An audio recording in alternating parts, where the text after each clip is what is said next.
saya Maulana Alam Jasahir. Saya Siti Amelia. Saya Kisah Jaya. Saya Nurah Besari. Saya Anur Jemina. Kami dari kelompok 2. Jadi, kita akan membahas mengenai bisnis internasional. Enjoy the video.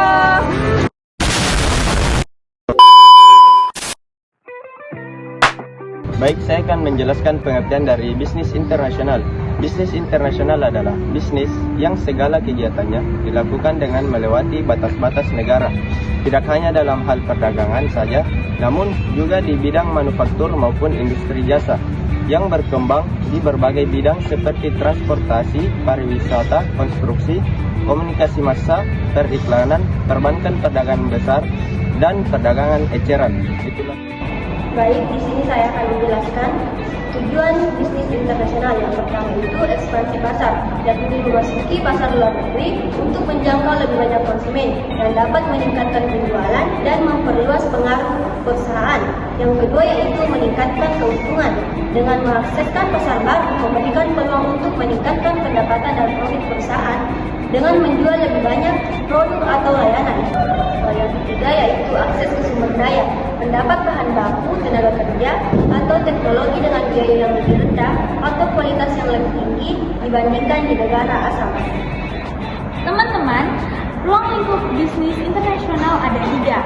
Yang pertama yaitu perdagangan internasional. Perdagangan internasional melibatkan ekspor dan impor barang atau jasa antar negara. Nah, ekspor dan impor ini melalui pembelian dan juga penjualan barang dan jasa antar negara. Yang kedua adalah investasi asing langsung atau yang biasa disingkat dengan FDI.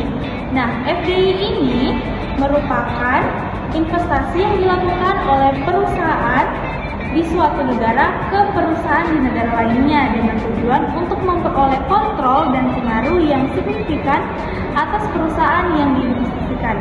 Dan yang ketiga adalah pembiayaan internasional. Pembiayaan internasional ini meliputi pergerakan modal antar negara, termasuk pinjaman, investasi portofolio, dan transaksi falas.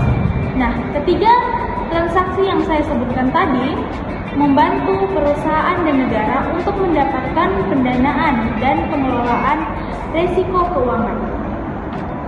Jadi, ada pun beberapa tantangan dalam bisnis internasional. Yang pertama itu perbedaan nilai budaya. Tentunya setiap negara itu punya budaya dan aturan bisnis yang berbeda. Nah, ini bisa bikin cara komunikasi dan perilaku konsumen beda juga. Perusahaan perlu paham aturan sosial, nilai, dan etika bisnis setempat supaya tidak salah langkah. Terus yang kedua ada hukum dan regulasi. Setiap negara pastinya punya aturan bisnis sendiri. Nah, perusahaan harus mengikuti aturan yang berlaku mulai dari izin usaha, pajak, sampai regulasi lainnya. Kalau tidak, perusahaan itu bisa jadi kena masalah hukum. Terus yang ketiga itu ada perbedaan nilai mata uang. Nah, nilai tukar mata uang antar negara bisa berpengaruh ke keuntungan perusahaan. Kalau mata uang lokal melemah, harga impor bisa naik dan itu bisa mengurangi untung. Tapi kalau misalkan mata uang lokal menguat, itu bisa jadi perusahaan mendapatkan keuntungan yang lebih besar. Terus yang keempat, ada resiko politik dan ekonomi.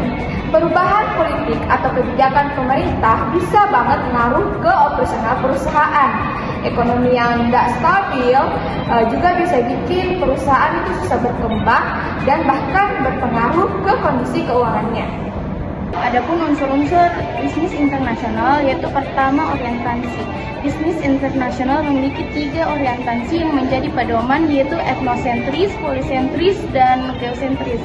Kedua, lingkungan. Bisnis internasional berbeda dengan bisnis domestik dalam hal keterkaitan dengan 3 lingkungan yaitu domestik, luar negeri, dan internasional. Ketiga, ada perbedaan budaya.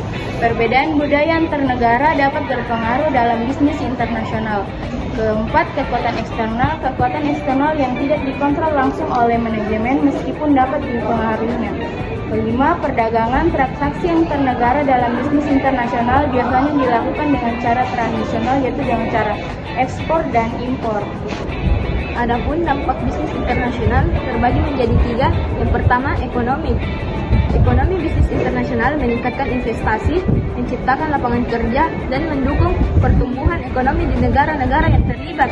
Dan yang kedua, teknologi dan inovasi.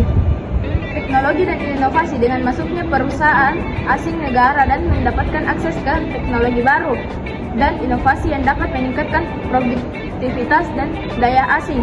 Dan yang ketiga, sosial dan budaya. Bisnis internasional mendorong pertukaran budaya dan memperluas perspektif masyarakat, namun itu juga dapat menimbulkan tantangan seperti homogenisasi budaya atau pengaruh budaya asing.